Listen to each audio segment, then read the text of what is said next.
Welcome to Your Funeral Coach Talks, a bi-monthly podcast hosted by Lisa Baue, founder of Your Funeral Coach, a consulting and mentoring company serving the funeral, cremation, and cemetery profession.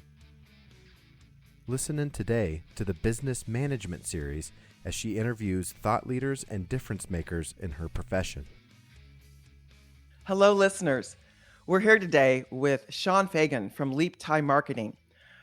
I must tell you that he is one of our collaborative network partners for yourfuneralcoach.com, and we're super excited to have him. Sean and I go way back. I'm going to have to help you with the numbers on how far back. How far back do we go, Sean? I want to say it was 2012 or 13 when we maybe first started working That together. could be. We were at a funeral service convention. We went to an Irish pub. We had a beer. We watched some sports activities. Broncos. We started talking about marketing. And then I met your wife, Michelle, who's amazing as well, at a funeral service tour, and was so impressed with her presentation. So I moved to Leap Time Marketing shortly after that. I want to say to our listeners that some of the things that you did for our firm, I've never seen done. And I want to thank you for that, first and foremost. That's one of the reasons I chose you as our collaborative network partner for yourfuneralcoach.com, because I believe that you bring something very special to the market, something that no other marketing firm out there is doing. You are one of the few independent marketing companies left that truly does everything for a customer. You can say from soup to nuts, from A to Z, but honestly, you guys hold our hands and really help us understand marketing. I'm grateful for that. I want to say that to you. And I want to say that to the listeners. Yes. Okay, well. Yeah. So anyway, okay. So we're going to pat each other on the back. Well, but the reason you're here is I want people to get to know you. And I want you to tell our listeners a little bit about yourself and about Leap Time Marketing. Okay. Well, thank you for this opportunity. And we've always loved working with you, Lisa. And I'm glad we get to continue trying new ideas and doing new things together. Leap Time was born around 2010. And if we go back to where did it come from, Michelle, my wife, my business partner, has always had roots in the profession. One of the first jobs she ever had was as an appointment setter for Mark Hornibrook and Prequest. And she made a lot of great relationships in the profession back then in those days with both funeral homes and other people who eventually became vendors to the profession. And one of those people was Michael Turkowitz, who founded FuneralNet, invented the first online obituary program. Yes, I was a client of Mark's. Yeah, yep. And he dragged a lot of people out of the dark ages online. He did. We had a lot of really funny stories about people who were discovering the internet for the first time, sometimes as late as like 2006, 2007. And did that for many years. Michelle, around 1999, 2000 is when we met and got married, and we were starting a family. And Michael called her up after she tried her hand at some other types of marketing, because it's not the most fun thing to talk about when you're in your 20s that you work in the funeral profession. People just like, what? Why would you choose that? And if they only knew that it's the best profession in the world. So she did that for about 10 years. And in the course of doing so, she built all these great relationships that were bases for conversations over the years. People would call and say, I'm getting a new location. What do I do about putting that on my internet? And it would turn into a 2 or 3 hour long conversation about your grand opening and what are you going to do and who do you know in town, and you need to make a show out of this, and have you thought about advertising in all these different ways. So those conversations really became what she loved, but that's not what she was doing for a living. So around 2010 is when we were at a point in life where we just wanted to be happy with what we do every day.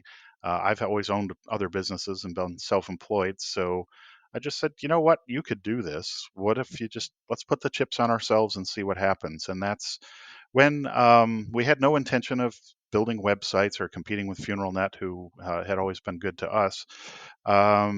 Just kind of talked about the idea of being, let's say, a marketing department for hire, where we would take care of everything from graphic design and videography and branding and helping with the website and getting it on point, even though we didn't build it.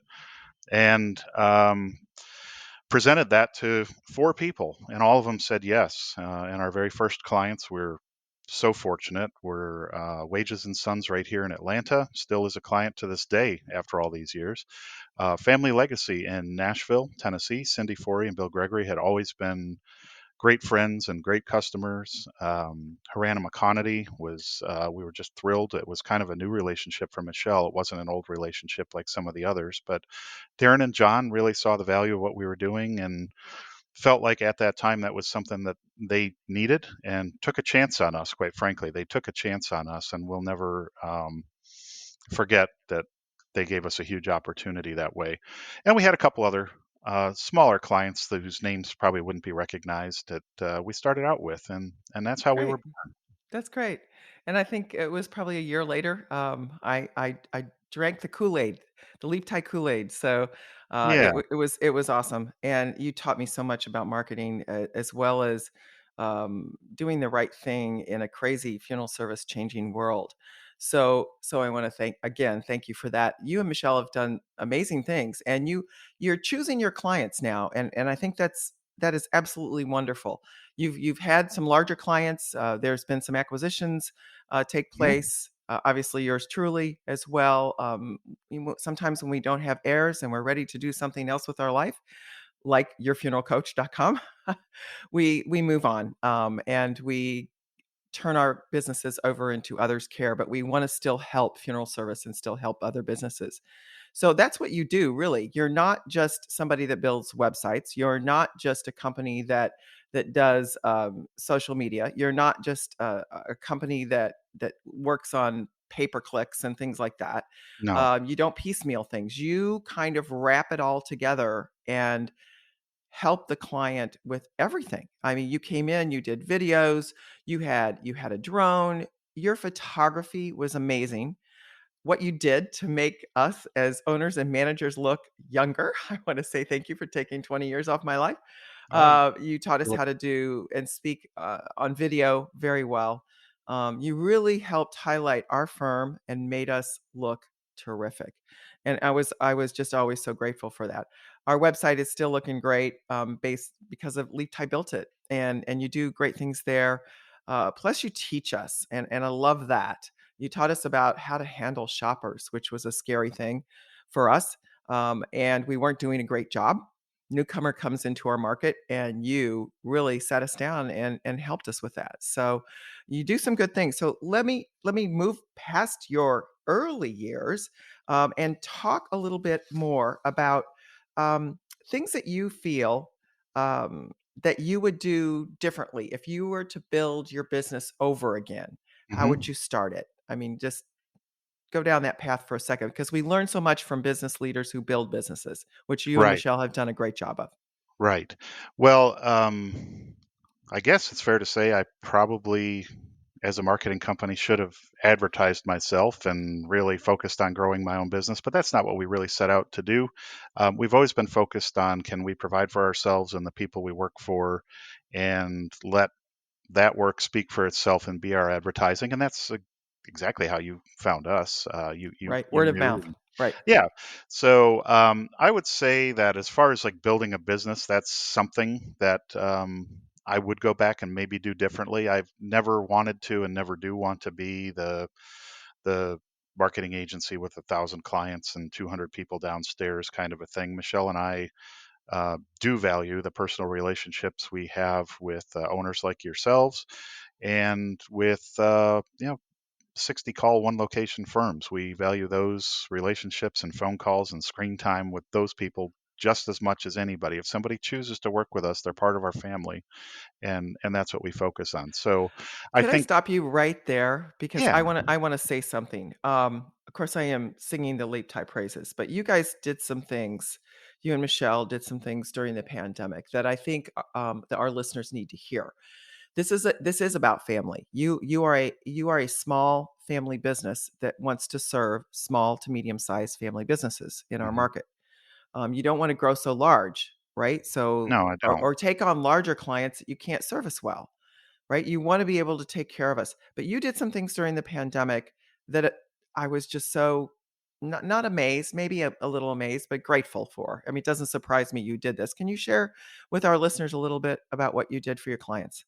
Sure. So I'll just back up a couple steps and just say that for everyone that we work for, and we work for people, they're not our clients or Okay. customers. I feel like we work for people that Okay. value what we do. That's just how I think of it. I don't think of myself as a CEO or a boss. I work for people, and I Uh-huh. look at the people's businesses for whom we work as if they were my business. And that's one of the things I think that makes us different is how do we approach things? Would I do this if this was my business? Would I make this decision if this was my business? So when the pandemic hit and it fell out of the sky and hit everybody the same way, which was 2 weeks ago, you might have been on vacation and now you're locked in your house and toilet paper is scarce and we don't know what to do. Well, what that meant for funeral business and the profession was we can't meet with families. We might not be able to sit face to face with families. And one of the things that we've always been huge proponents of is going back to, like you said, about phone skills and all the rest, is how do we make every interaction with the family a true experience, not I hate the word transaction, but we can't let funeral service become a commodity where every option looks the same. So looking at that and the fact that maybe everybody was going to have to start sending PDFs and taking information over the phone or sending a case management share link or something like that, we thought, how can we still make this a personal thing? Because on top of a horrible time in somebody's life, now they're shut in their house. They can't Right. have the funeral they wanted. They can't even see the Right. funeral director for whom they might be making arrangements. They So, can't even see their loved ones in many cases. right. So we came up with a number of things that could maybe bridge that gap. They weren't good fits for everybody, but what we did was created sort of virtual appointment centers on websites for people. And what that was, you could send a Zoom link, like maybe you sent to me for this meeting, and it's like, okay, Right. I'll click on that, and then I'll see the funeral director for the first time. Well, what we did is we built extra pages on the website and put a link up at the top, my virtual appointment or whatever it was, and people would click on that, find the funeral director that they were going to meet with, read the Nice. biography of the funeral director, see pictures of the funeral home, and right in that was a link to the Zoom meeting that they were going to have. Oh, that's a That great was tool. that it allowed the person to, boom, I'm on camera with the funeral director, but maybe I feel like I know you a little better. I read which Yes. church you go to. I can see you're professional. I learned Oh, something about the nice. funeral home that maybe I wouldn't have even known if I'd driven there.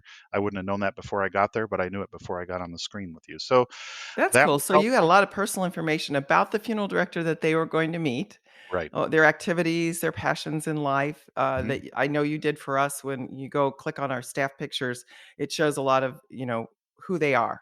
So Right. you put that right up there for the family to see. It's almost like Hmm. a virtual intro. That's Right. awesome. I love So that. we would thank you. We would have funeral directors make people aware that for our meeting, you're going to go to this link at the top of Baue.com or whoever's website it was. Click on that, find your funeral director. You can take a look at this link before our meeting because we used most of the time Zoom, and it was Sure. set up so that a person had to have permission We to all get into learned to the use Zoom. Zoom back then, didn't we? Well, a lot of people Quite did, quickly. including my Yeah. mother, who's nearly 80 years old. So Good for her. we also put documents and things like that on there so that a person who maybe is going to meet with Lisa, the funeral director, tomorrow at 10 a.m., could look at entities that need death certificates and what information am I going to need to provide so they can create a death certificate. And So you um, made it so easy for people, Sean. I just love that. And it's simple. Anyone could figure it out, even some of us funeral directors that are technically challenged. As you know, I well, am. So I think that's great. That's great. But you did a couple other things. Didn't you I think sent some PPE out to some clients that I think we were did. struggling. You found We some did. masks and things. I mean, what a great gift. We did. We certainly weren't the only ones that did it, but we were fortunate to be able to locate some and send it to some individuals that were in some of the scariest areas early on. New York City was a really scary place. New It England was a really was. scary place, and PPE um, got very scarce. So we helped some people who were really scared. Again, nobody really knew what this disease was or what it could do. All we knew is that a lot of people were dying. We didn't know how we could catch it. Would I catch it Right. doing a transfer? So we had clients that were taping together PPE that they had because it was the last of what they had. Isn't that And something? I know some other funeral homes stepped up and helped colleagues. We did what we could in that regard, but we do care about the people for whom we work. You care And about your clients, and so that's something I want our listeners to hear. It's not it's it is you have to get paid, obviously, because you have very fair prices, I must say. Um, I do believe that. I think we don't understand marketing costs sometimes as a funeral home owner, and you helped us understand those and what those actually mean and what they actually cost if you're going to do things right. So first, so thank you for what you did during the pandemic. You still have those features available for Mhm. funeral homes to put on their websites, right? Well, it's so much has changed in just 2 years that people are, like I said, my mother has wine on Zoom with her friends in Seattle who she hasn't been able to go see. So if she needed to have a Zoom meeting for a purpose like arranging a conference or an arrangement conference or even meeting with her investment advisor, everybody's learned some of these things. And for some people, it's a great option to handle things that we always did this way. So if an informant is in Nebraska and your funeral home's in St. Charles, the informant might have to do everything virtually. Why not Right. do it face to face that way? Oh my Um, gosh, yes, right? absolutely. Just make it a better experience for that person. That I think that personal connection, when you can look somebody in the eye and you can see their face, right? It Right. really does help, especially because I think the frustration in funeral service is when you can't give your sympathies to those who are mourning because you're not with them. And it's you can do some things with voice inflection on the phone, but it's not the same when you're looking at people and you can Right. see in their face how they're reacting to something you might be sharing. You Hmm. can you can ask them more questions and look at their face and listen more effectively when you ask them questions about how their loved one died and what that experience was for them. And Right. that just shows you care. You can show you care, Hmm. when you look at somebody if you can't be right there with them. I Right. think that's a gift. So It, Sean, now fast forward to today. yes. You're obviously still doing some great things like this, and you have some recommendations, I think, because every business you had some mistakes you made early on, right? Hmm. And you shared a little bit about that, Hmm. maybe taking on larger firms, too many of them, and then some of them sold, and then some of them disappeared, and whatever reason, clients change, I mean, right? life Or changes. Yep. people change, life changes. Yeah. But you've rebuilt your company, and you're serving now a good 50 clients around the Hmm. country Hmm. here in the U.S. and they're small to medium sized firms, right? Yeah. So, any more mistakes you want to share with our listeners that they can learn from, and then tell us a little bit about what mistakes you see funeral homes making today that you think maybe they need to rethink, right, and Okay. do differently. Right. I can't say I've made a lot of mistakes that I regret. I do believe that we learn from mistakes, and I'm really thankful for all the mistakes that I've ever made. None of them were fatal, and they Good. pointed me in directions that I might not have gone if I hadn't made them, and I'm happy where I am. So I'll just say that about any mistakes that I've made. And I haven't really made any big ones. I even focusing on large clients at the beginning was a blessing because I Sure. learned so much more about the profession in a shorter amount of time than I could have. Oh, As far as great. where we are, I just, it was pretty much a smooth path, even though it was maybe not the change we had planned on, but we're where we belong and we are loving a lot of small to medium sized firms. We do work with a lot of one, two, and three location firms, and then we still do have some large firms that maybe Right, have, right. So 16 being funeral homes. flexible as an owner of a business and being able to flex to change yourself and how you serve your people, your families, the clients that you serve. The flexibility and the way you morphed was amazing to me. Oh, thank What you did during the pandemic, I loved, but you also were able to not panic, you. Right. not just say, "I can't serve everybody." It's like when we take on shoppers at the funeral home, we're so scared sometimes when we lose one. Well, we can't Hmm. serve everybody all the Hmm. time. We No. have to choose those that we serve that align with what we believe in and our values. So if I Right. were to ask you what Leap Ties values are, what would you tell me? I would say, well, it's about the word value and it's about communicating value. So that's one of the things you had asked me what maybe mistakes do I see some funeral homes making? And I think that there's an undercommunication of the value of funeral service in general. I really think that's something that the profession at large, and it's nobody's responsible. It's a big thing to communicate. But the value of funeral service at large, I think people don't understand. They don't understand what the value of a funeral is.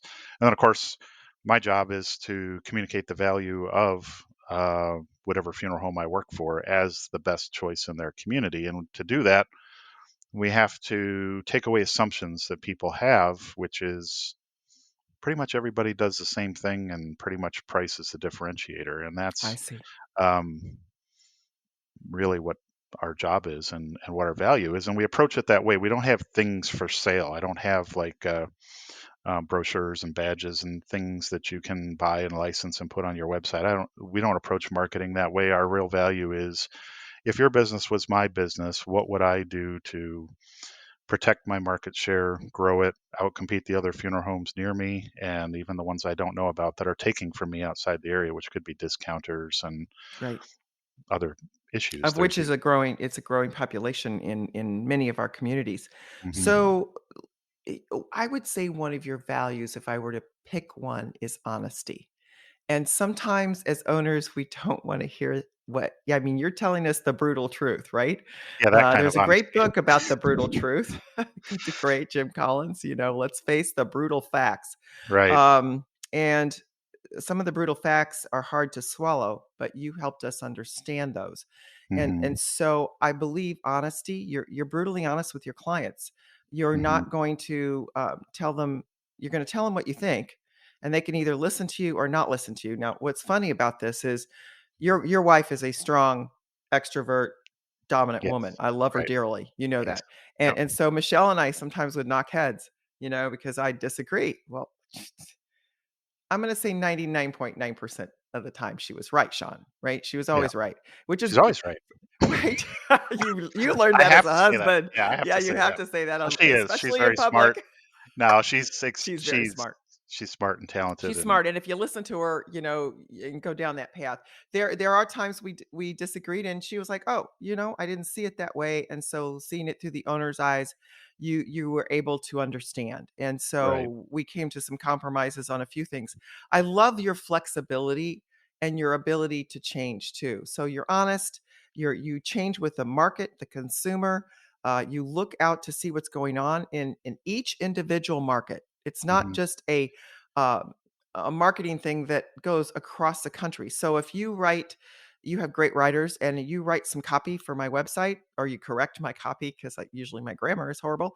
Everybody makes Spell check. mistakes. Yeah, That's well, I know, okay. I know you do a great job there. Well, it's not going to be the same, across the street, down the way, on the other side of the state, in another state.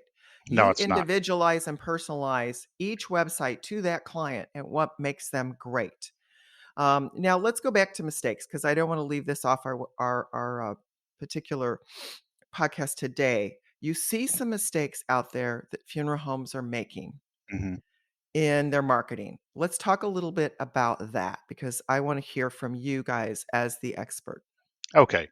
Um, well, it starts with that word honesty, which is when we first start working with the client, we are going to want to see everything that they've been doing, with whom they've been doing it, and then we'll also ask them for how do you think that has been working for you. I mean, sometimes I don't know everything. They might be doing something that I usually wouldn't recommend, but they've got a creative spin on it that works for them, and I wouldn't take it away. So that kind of brutal honesty that you talked about at the beginning, that's part of everything that we do is we really put everything on the table and take a look at everything and either violently criticize or gently suggest that certain things aren't a good idea. Gently. You're good. You're good at the gently stuff. Yeah, Yeah. well, we joke that sometimes clients, I assure them that we're not doing this to you, we're doing this for you. And when we get to the other side of what we're pointing out, you're going to be in a better place and you'll be happier. And that could be how you speak on the phone and some other things. So, one of the mistakes that I see in general is that there's really not a strategy in place. Okay. That firms are kind of shooting from the hip. They saw something that looks like a good idea and they're going to try that because they saw somebody else was doing it. They went to a study group or a convention, and I could see how that would work for me.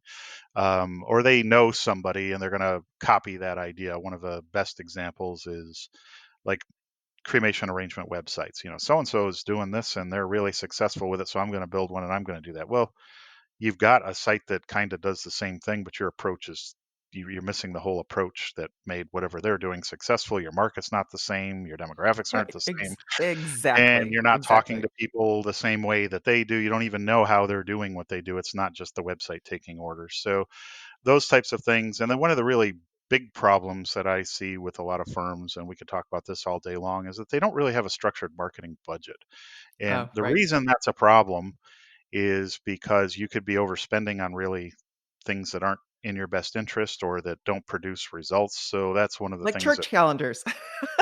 oh, it could be church And calendars. the priest calls you and he wants you to support his bulletin, and you feel like, oh my gosh, I serve these families. I have to give them an ad, right? Could be things like that. We see, there's a lot of apps and things out there that if you really dig deeply, I don't know that families ever really see them, and you can pay to sponsor things that families either don't understand or never see. And And what it are you takes them getting at? away from their website too. It'll take Well, people some away from things you. can. Some Yeah, things some can. things can. But you shared with me one time that you think firms are piecemealing things out there a lot. Funeral homes are piecemealing because they don't know how to bring it all together. And are they saving money when they do that? Are they spending more money? What do you think, Sean? Well, it's different on every. There's no right answer to that. So Okay. Okay. certain owners are very good at piecemealing and managing multiple vendors and things that do work for them. And that's more of a reflection of their ability to understand marketing and measure it. Measuring is a huge part of what we do. We always come along with the yardstick and hold it up to ourselves for you to see, because at some point you're going to ask the question, what am I really doing here? What am I getting out of this? And we always want the yardstick to have always been part of what we're talking about all along. Right. The Um, management reports that you do, I do have to share your management reports, and I'll repeat this again in future podcasts that we do together. They're amazing, and they taught me so much. And you do measure things more than just like clicks, right? well, yeah, You I teach mean, owners how to look for the right things that will help improve their search r- engine optimization and all the things that help yeah, so market there's us. a number of things that we would look for in reports, and kind of push back on when people think they're, would show me the report that you typically get from your SEO or your social media or your Google Analytics or whatever. And I don't just jump in and say, well, that's stupid because, or that doesn't look right, or whatever. Just tell me what you see here, what you get out of this report. Let's understand it. And then by asking questions, maybe they start to question, what have I been looking at? So what we see with a lot of reports, and people can do this with their own reports, is look at the report and ask themselves, what is it really measuring? So, impressions and clicks and click-through rates and costs is all activity. Results are names and addresses and phone numbers and Right. appointments, people you can Right. talk to. So if you're Right. spending money on Google Ads, for example, or social media, and you're getting likes and clicks, and you spent some money, and the money per click or like is okay, there's a place for that. But you can measure how many phone calls do you get from a Google ad. You can also tell how many people came from a Google ad and requested a planning A kit or planning guide to planning pre-plan with guide you. through your website, and you can tell exactly how many of the people who requested that came from Google Ads, or how many of your phone calls came from Google Ads. Those are great. If you're not measuring those things, you might not be getting the most out of your advertising. Doesn't mean that the person doing it isn't doing a good job and getting your name out there and getting you found, but could you get more out of it? And then after that, Sure. the next question is, you got these names, phone numbers, emails, addresses, and What do you people. do with them? What happened to all of those? So yeah, Where'd we they know go you. into cyberspace? They kind of flip out, right? Right, and the biggest mistake is just not managing those opportunities. You paid Yes. to get them, and they're in somebody else's shoebox in somebody else's desk. If that person wins the lottery and leaves or gets hired across town, they take that shoebox. You've lost all those assets you've invested Oh in. gosh, I could tell you horror stories about my early years in funeral service and a great big drawer of cemetery deeds that somehow took a walk after my dad died, and I heard Mm. about them and then they disappeared. So, yeah, those were gold. You don't want to lose things like that, lose leads. So those are good. So I think going forward, your recommendations and the management reports that you showed us really did help us understand the bigger picture. Because what helped me was bringing it all together, right? Hmm. So I could see everything going on from Facebook to to the website to the Google ad results to the CRM, the contact management program we had, Right. so that we could capture emails from customers. You gave us the whole package together.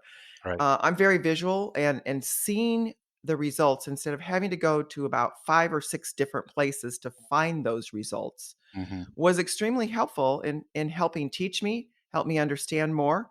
I'm of the that baby boomer generation where we don't understand such things, that the generations coming up behind us are just like, oh, they think they know all about it. Right. But I'm finding that experts like Leap Tie can help you bring it all together. Right. For And I love that you use the word all together. So we'll just stop for a minute and explain what is leap tie and what does leap tie even mean. So our little tagline is take the leap and we'll tie it all together. And that really is what we do.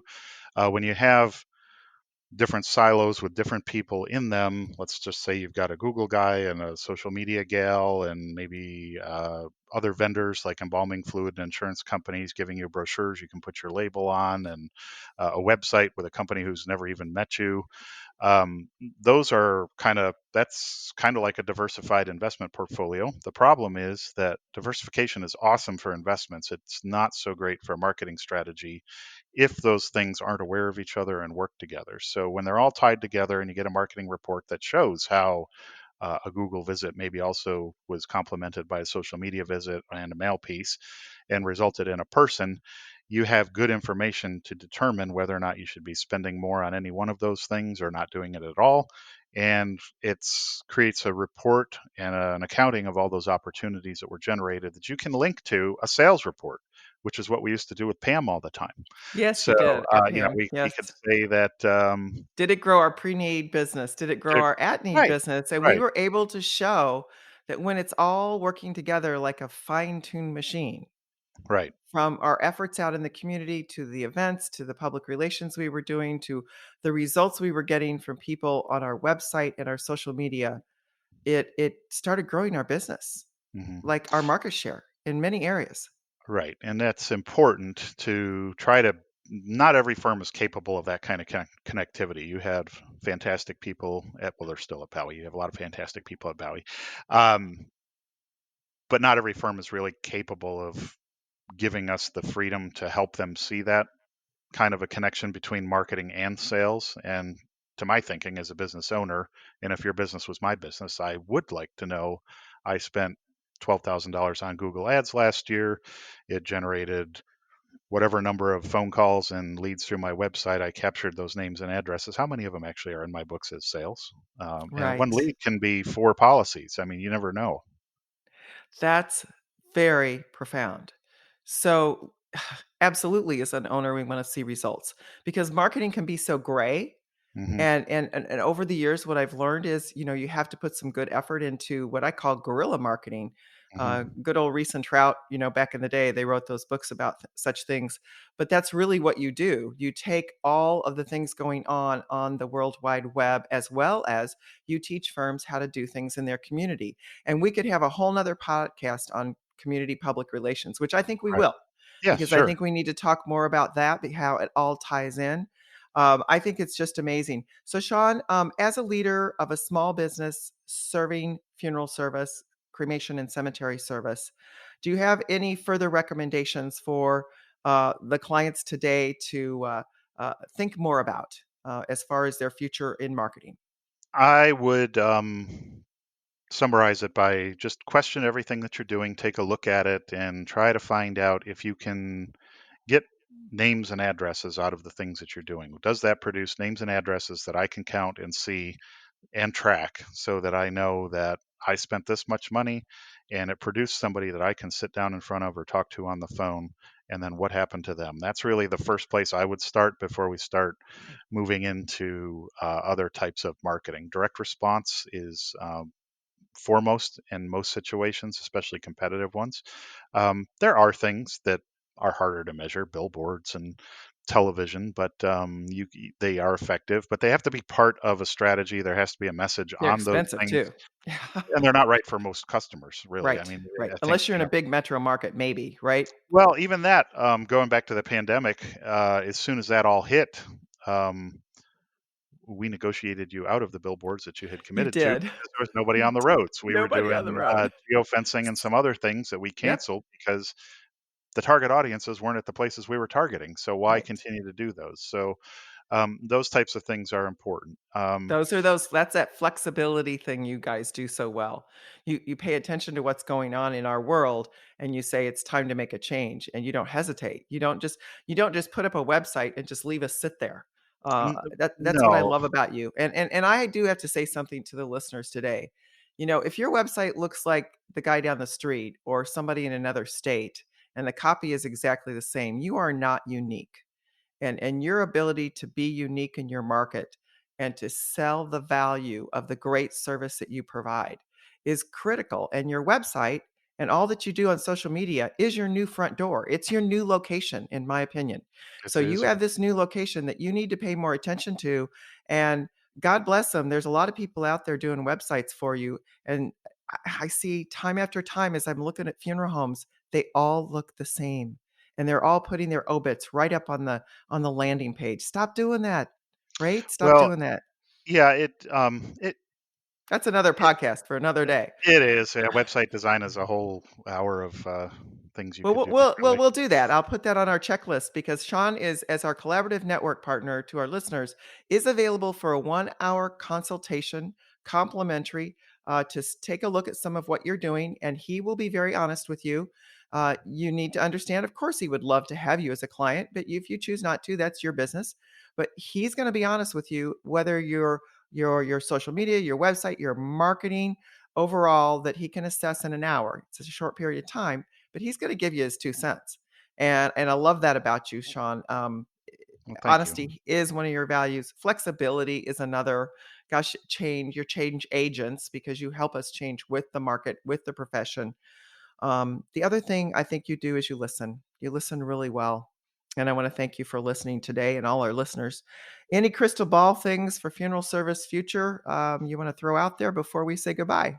Uh, well, as far as the future, I think it's always bright. There's always a way forward. There's always new things you can do and try. There's new technologies coming out. At the same time, there's a lot of consolidation of funeral homes and funeral home service vendors. And when those things occur, sometimes, especially with the vendor side of things, they get flattened and the creativity starts to disappear from things. And that's not always true, of course, but we like the idea that things are changing all the time and there's always an opening to try a new idea. So I think that if you just think like that, there's always an opening to try a new idea and be better at it and outcompete your competitors. Right. And if you want to learn how to do that, call Leap Tie. Sean, how should people get a hold of you? I know they can go onto our website at yourfuneralcoach.com. Your profile is up there, your email, your phone number. But for those listeners today, if they want to just give you a quick buzz, how do they get a hold of you? Our phone number is 800-461-4780. The website is leaptie.com. That's leap like a frog and tie like your shoe.com. I'm on LinkedIn. I'm everywhere you can find me. You just have to look for me. I don't jump out in front of people like everybody else. Oh, there you go. Well, that's a competitive statement if I ever heard one. Well, Sean, thank you very much. Good for you. I think okay. that's great. I love it. All right. So we want to get more competitive. Call Sean at leaptie.com. That's important. Thank you, listeners, for being with us today. I look forward to listening and learning more from Sean and Michelle Fagan in our business marketing series that will be debuting in 2022. This is about leadership today and growing a business and a little bit of marketing thrown in on the side. Sean, we are just grateful to have you, and God bless you, and have a wonderful day, everyone. Thank you. We hope you enjoyed today's Your Funeral Coach podcast and will join Lisa Baue and her guests again soon. Let us know if there are any topics you would like to hear more about. For more information on future shows, please go to yourfuneralcoach.com. If you enjoyed the show, consider giving us a 5-star review. Thank you.